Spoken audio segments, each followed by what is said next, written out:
është nder dhe emocion i veçantë të jem sot këto, në këtë institucion që ka qenë pjesë kaq e rëndësishme e rrugtimit tim akademik. Ndjej mirënjohje të thellë që kam mundësinë të rikthehem dhe i kam gjithmonë dyert e hapura për të qenë pjesë e një komuniteti që ka në qendër edukimin dhe përgatitjen e brezave të rinj. Atëherë, unë jam Djelza Pretini dhe kam qenë studente bursiste në Fakultetin e Edukimit, ku kam diplomuar në vitin 2022.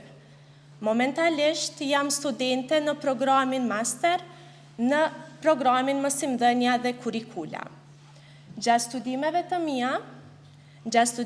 mia në Fakultetin e Edukimit, unë kam qenë për 3 vite kryetare e Këshillit Studentor. Për gjatë këtyre viteve, kemi zhvilluar aktivitetet të ndryshme në qendër me edukimin e fëmijëve. Fatkeqësisht, gjatë kësaj periudhe, ka qenë edhe pandemia COVID, e cila në ka pamundësuar pjesëmarrjen fizike në ligjerata dhe aktivitete. Por ne, si studente të dhëna pas mësimdhënies, kemi gjetur edhe metodat të tjera, ku vazhdimisht kemi organizuar ekspozita dhe aktivitete virtuale, ku me vetëdëshirën tonë kemi qenë edhe pjesë e shumë orëve mësimore në platformën Zoom të mësimdhënësve të ndryshëm në qytetin e Mitrovicës. Disa nga aktivitetet të cilat i kemi zhvilluar kanë qenë aktivitetet për një qeshorin, aktivitetet për nder të 30-torit në bashkëpunim me Qendrën Burimore dhe Hendikosin, kemi zhvilluar aktivitete për nder të ndërgjegjësimit për autizmin. Gjithashtu, gjatë kësaj periudhe që kam qenë studente, kam pasur fatin që të përfaqësoj Universitetin e Mitrovicës në konferencën për të drejtat e njeriut për edukim cilësor në Vjenë, Austri. Dhe mbi të gjitha kam pasur fatin që edhe të jem pjesë e një ulumtimi shkencor së bashku me profesoreshat e nderuara të Fakultetit të Edukimit.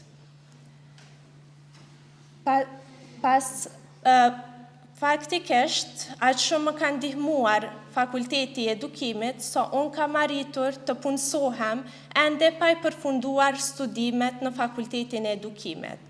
Unë jam punësuar në vitin e fundit të studimeve si mentore në organizatën Bën e Vet, ku kam qenë mentore për klasat e fëmijëve.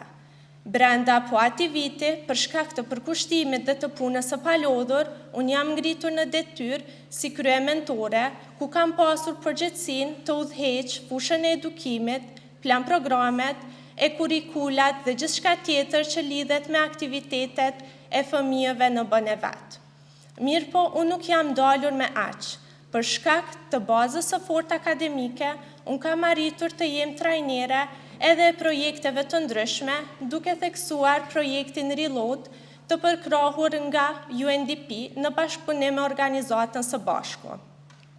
Në këtë projekt, unë kam qenë trajnere për shkrim dhe lexim e personave me aftësi të kufizuara dhe fëmijëve të komunitetit Pakic. Për shkak të rezultateve të këtij projektit, është kërkuar që projekti të zgjatet edhe për një periudhë të caktuar, ku unë kam qenë trajnere e fëmijëve të grupit parafillor për t'i mësuar bazat STEAM.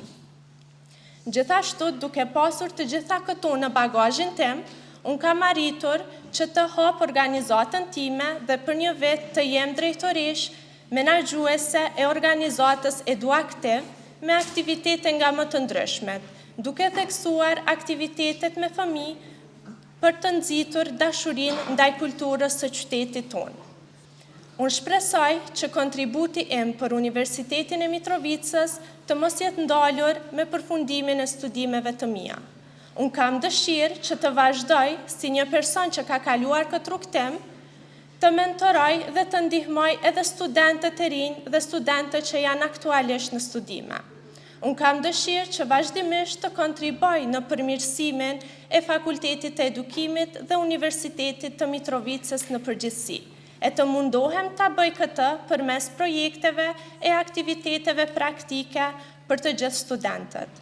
Gjithashtu shpresoj që si të kaluarën sot edhe në të ardhmen të kemë mundësinë që me kaq vullnet të përfaqësoj Universitetin e Mitrovicës. Me të vërtet, ky rrugtim ka qenë transformues për mua, jo vetëm në aspektin akademik, por edhe më ka formësuar si individ. Çdo hap që ka marrë deri këtu ka qenë një sfidë që do e bëja përsëri në mënyrë që të arrija atë që kam arritur sot. Urime 12 vjetori i themelimit të universitetit dhe ju uroj edhe shumë suksese në vazhdim. Faleminderit për mundësi.